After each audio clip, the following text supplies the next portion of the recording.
అందరికీ నమస్కారం. Welcome to news local. Mandapeta సూర్యారావుపేటలోని శ్రీ శ్రీ శ్రీ బసవేశ్వర స్వామి వారి నూతన దేవాలయ పునఃప్రతిష్ఠ మహోత్సవాలు శాస్త్రోక్తంగా జరిగాయి. గత 3 రోజుల నుంచి ఆలయం వద్ద విశేష పూజా కార్యక్రమాలు ఘనంగా సాగుతున్నాయి. దీనిలో భాగంగా బుధవారం ఎమ్మెల్సీ తోటత్రిమూర్తులు, యువ పారిశ్రామికవేత్త వేగుళ్ల అజయ్ బాబు, మున్సిపల్ మాజీ చైర్పర్సన్ పతివాడ నూకా దుర్గారాణిలు ఈ ప్రతిష్ఠ మహోత్సవాల్లో పాల్గొని స్వామివారిని దర్శించుకున్నారు. వేదాశీర్వచనం అనంతరం వారికి పార్వతీ పరమేశ్వరుల చిత్రపటాన్ని అందజేశారు. ఈ కార్యక్రమంలో బేరక విశ్వప్రసాదు, అంకం రామకృష్ణ, అంకం శ్రీనివాసు, అంకం సూర్యప్రకాష్, డాక్టర్ గంపల సత్యప్రసాద్ తదితరులు పాల్గొన్నారు.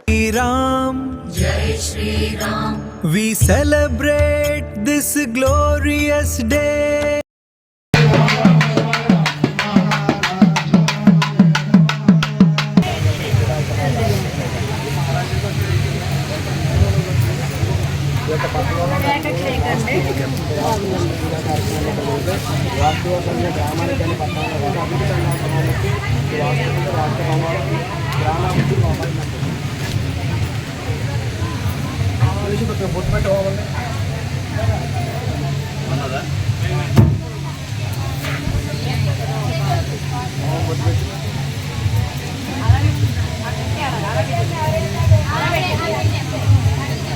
Shri